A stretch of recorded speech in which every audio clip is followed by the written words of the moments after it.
โดยทางจังหวัดยโสธรเพิ่นมีการเดินหน้าแก้ไขปัญหาเรื่องของฝุ่น PM 2.5 อย่างยั่งยืน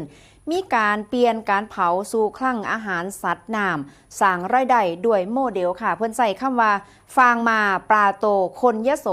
ปลอดฝุ่นควันนั่นเองค่ะเดี๋ยวไปเบิ่งบรรยากาศกันที่แหล่งน้ำสาธารณะหนองแสงหมู่ที่1ตำบลหน้าสะไมัยอำเภอเมืองจังหวัดยโสธรนายชาญชัยสอนศรีวิชัยผู้ว่าราชการจังหวัดยโสธรก็เป็นประธานเปิดกิจกรรมคิกออฟรณรงค์เฮ็ดปุ๋ยหมักในแหล่งน้ำภายใต้แนวคิดสุดสร้างสรรค์ฟางมาปลาโตคนยโสปลอดฝุ่นควันนะคะโดยนายสัญชัยพัฒนวิชัยรองผู้ว่าราชการจังหวัดยโสธรก็มีการจัดนะคะงานนี้ขึ้นแล้วก็ทางสำนักงานประมงจังหวัดยโสธรซึ่งกิจกรรมในเทื่อนี้มีเป้าหมายสำคัญเพื่อที่จะลดการเผาต่อสร้างเขาซึ่งก็เป็นต้นตอของฝุ่น PM 2.5 และก็มีการเปลี่ยนวัสดุเหลือใช้ทางการเกษตรให้กลายเป็นแหล่งอาหารโปรตีนในแหล่งน้ำธรรมชาติ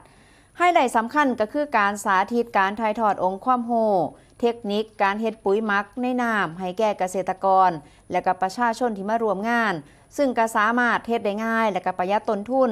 เริ่มตั้งแต่การสร้างคอกไม้ล้อมเอาไว้ในจุดที่น้ำบ่ได้ลึกมากและก็มีแสงแดดส่องเข้ามาเพื่อที่จะกั้นวัสดุบ่ให้ลอยกระจายออกไปจากนั้นก็นำฟางเข่าหรือว่าหญ้าแห้งเอามากองอัดแน่นในคอกเป็นสั้นๆสูงประมาณสัก 20-30 เซนติเมตรย่ำนะคะย่ำก็คือย่ำนี่แหละค่ะเหมือนกระโดดนี่แหละค่ะให้ได้พอประมาณพอสมควรแล้วก็มีการโรยมูลสัตว์ลงไปอย่างเช่นมูลวัวมูลไก่แห้งประมาณ1กระสอบหรือว่าราดน้ำด้วยน้ำมักหรือว่าชีวภาพหรือว่า EM หรือว่าเชื้อพ่อดอ6หรือว่าปุ๋ยยูเรียเล็กน้อยเพื่อที่จะเร่งการย่อยสลายจากนั้นก็นำฟางเข่าหรือว่าหญ้าแห้งเอามาสลับกันแบบเดิมจนเต็มคอกแล้วก็กดจมน้ำทิ้งไว้ประมาณสัก 2-3 สัปดาห์ฟางและมูลสัตว์จะย่อยสลายเกิดเป็นไร่แดงและก็แพลงก์ตอนจำนวนมหาศาลซึ่งก็เป็นอาหารธรรมชาติชั้นเลิศนะคะของปลากินพืชและก็สัตว์น้ำในวัยอ่อนก็ซอยให้ปลาโตเร็วบ่ต้องเปลืองหัวอาหารซึ่งโครงการนี้นอกจากจะซอยคืนอากาศอันบริสุทธิ์ให้คนยโสธรแล้ว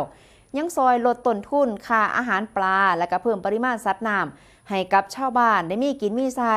เป็นการแก้ไขปัญหาอย่างยั่งยืนและก็คืนลมหายใจที่สะอาดให้กับชาวจังหวัดยโสธรนั่นเองค่ะ